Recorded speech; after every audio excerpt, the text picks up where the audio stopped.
Buenos días, queridos hermanos, que Dios les bendiga. Vamos a continuar con nuestra reflexión. Ya estamos terminando este libro tan interesante de Jeremías. Voy a resumir los capítulos 46 al 49. ¿Por qué? Porque, en estos capítulos el profeta Jeremías ahora se dirige, Dios le da palabra de profecía para las naciones que de una u otra manera tenían relación con el pueblo de Israel. Y Dios les habla de su caída, les habla de las consecuencias de su rebeldía y también de las consecuencias de haber afectado también en un momento dado a la nación de Israel. Así es que voy a resumir estos capítulos y voy a leer ahorita los primeros versículos del capítulo 46. Dice así de 1 al 2, palabra de Jehová que vino al profeta Jeremías contra las naciones. Y luego dice el 2, con respecto a Egipto, contra el ejército de Faraón Necao, rey de Egipto, que estaba cerca del río Éufrates en Carquemis, a quien destruyó Nabucodonosor, rey de Babilonia, en el año 4 de Joacim, hijo de Josías, rey de Judá. Y viene la profecía para Egipto. Como dije, ya durante varios años, más de 40 años, estuvo hablando el profeta, estuvo recibiendo palabra de Dios para el pueblo de Judá. Y tristemente no se arrepintió. Y después, en los últimos años, para el remanente de los hijos de Israel. También fue una profecía. Ahora cambia. Ahora Dios le da esa palabra y le dice ahora vas a profetizar a estas naciones. Primero, la nación de Egipto. Y aquí en esta profecía Dios le dice cómo va a caer Faraón Necao en esta batalla de Carquemis contra Nabucodonosor. El mensaje es sencillo. Egipto va a caer ante Babilonia. Sí, así va a ser humillado. Dios va a usar a Babilonia como instrumento para disciplinar a este pueblo de Egipto que también dañó al pueblo de Israel. Pero, al final del capítulo hay una palabra de consuelo, hay una palabra de aliento para el remanente, diciendo que aunque Dios va a destruir estas naciones, todavía va a haber ese remanente al cual Dios va a llamar y va a cuidar. O sea, aquellas personas que se arrepientan y que se vuelvan por al camino del Señor. En el capítulo 47, ahí viene la profecía, dice versículo 1, palabra de Jehová, es un capítulo muy breve, palabra de Jehová que vino al profeta Jeremías acerca de los filisteos. Ustedes recordarán esta nación que había hecho mucho daño y todavía hasta estas fechas seguía dañando al pueblo de Israel. Esa es una profecía corta, pero habla de la destrucción también que viene del norte, o sea, de Babilonia, contra esas ciudades, Gaza y Ascalón. Les suena conocido, ¿verdad? Sí, Dios dice que va a destruir a esta nación de los filisteos. Hasta Dios va a usar Babilonia para hacer justicia a su pueblo. Y así pasó en esos años. En el capítulo 48 viene la profecía a Moab, dice el versículo 1, acerca de Moab.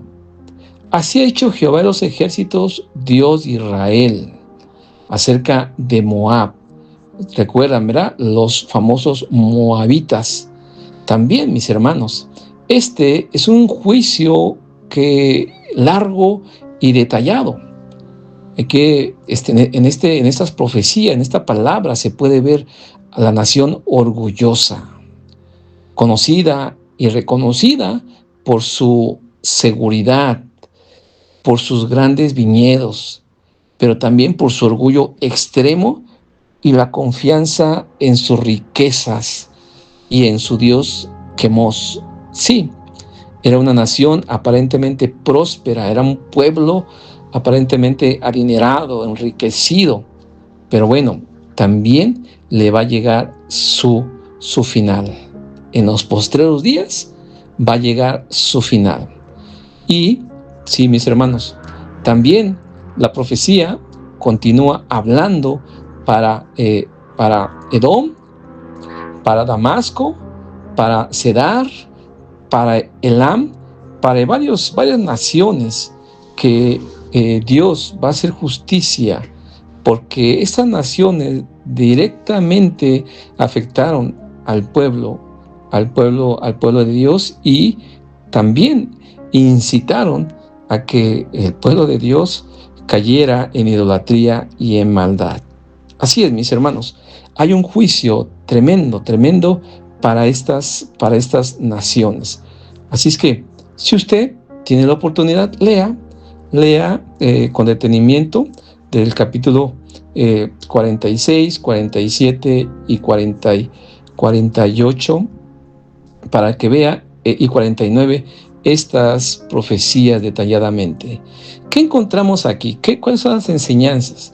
Las enseñanzas, mis hermanos, es que Dios es soberano. Esos capítulos nos enseñan que no hay nación más poderosa o lejana o grande o próspera que esté fuera del control y el cuidado y la supervisión de Dios. Así es, Dios es soberano. Y no solamente en aquellos tiempos, en la actualidad también debemos de reconocer que Dios conoce lo que está sucediendo, y tarde que temprano esas naciones que violaron la ética moral, no propiamente la ética de la palabra de Dios, sino la ética moral, la ética de la vida humana y todo eso, van a ser recompensadas, ajusticiadas de acuerdo a su necedad, de acuerdo a su pecado.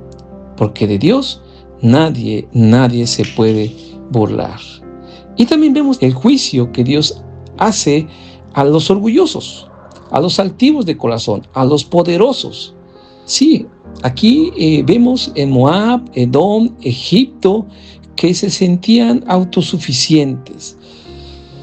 Ustedes recordarán un poquito de historia, que eran naciones prósperas, que eran naciones que Dios permitió que se descubrieran muchas cosas buenas, pero se sentían autosuficientes y levantaban ídolos y levantaban hombres. Los hombres se sentían dioses o semidioses.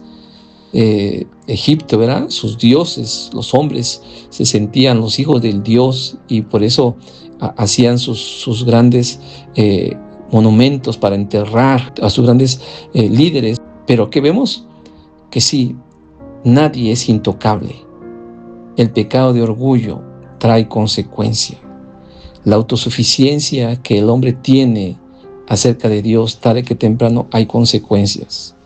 Qué cosas, mis hermanos. Pero hoy vemos también, y hemos visto en la historia, hombres que se sienten dueños, sabios, científicos, gente poderosa con mucho dinero, pero tarde que temprano le llegan las enfermedades, le llega la muerte, y lo triste es que va a dar cuentas ante Dios. A veces nosotros vemos las riquezas, el orgullo de la gente.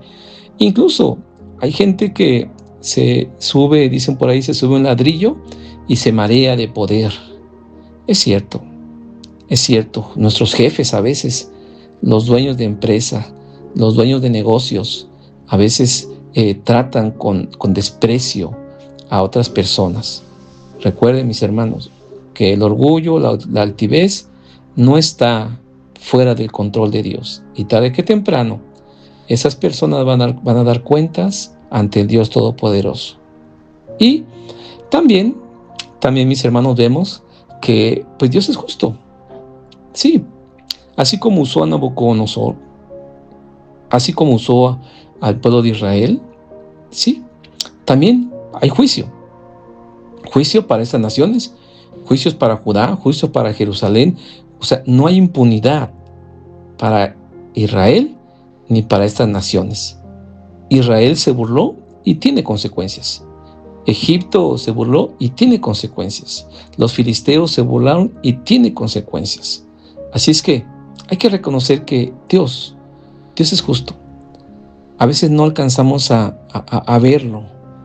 A veces no alcanzamos a comprender también esta justicia y a veces nos enojamos.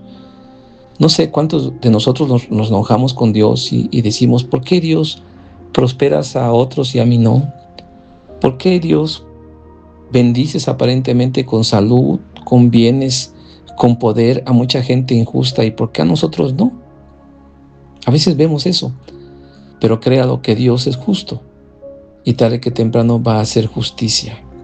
Así es que pues, mis hermanos, le animo para que recordemos que en la historia está gobernada por Dios y ninguna nación, ningún rey, presidente, hombre de poder se escapa a la justicia de Dios. Y también ninguna persona, por más humilde o más sencilla que sea, que ame a Dios, que se vuelva a Dios, va a tener su recompensa. Vivamos en humildad, vivamos reconociendo la grandeza de Dios y recordemos que Él está al control de todo. Es nuestro Dios todopoderoso. Que Dios los bendiga.